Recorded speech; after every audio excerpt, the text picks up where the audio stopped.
Well, we also know that Governor Hochul plans to run to keep the office next November, so we're already looking ahead to that.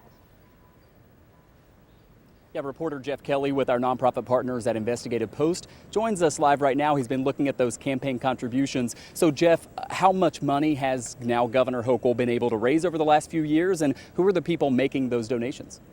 The last 4 years, she's raised $4.4 million, which is a pretty tidy sum for a lieutenant governor, which the role is, as you know, largely ceremonial. She has about $1.7 million in the bank right now, which sounds like a lot of money, but she'll need to raise much more if she hopes to run a competitive race for a full term next year. So I was going to ask you just that, Jeff, given that she has that much in her campaign coffers now, how much more does she need to finance a full gubernatorial run? And tell us also about her potential campaign competitors for the race. Well, that's a good question. You know, who knows, maybe $20 million? We can tell Andrew Cuomo leaves office with $18 million in his campaign account. And that tells you how much he thought he was going to need to run for re-election. In terms of competitors on the Democratic side, Tish James, the Attorney General, she is also a pretty accomplished fundraiser. She raised $8 million in the same period that Kathy Hochul raised $4.4.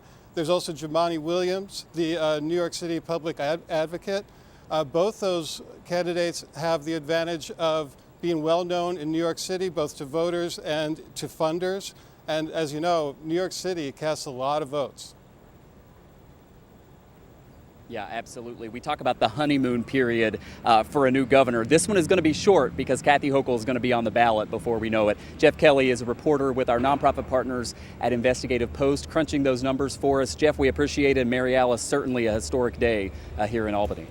No question. We're going to see how things change in the building behind you as we go forward. And don't forget, our coverage of today's events continue online, including reaction from local lawmakers and much more. That's up now on our website, WGRZ.com, and on our mobile app.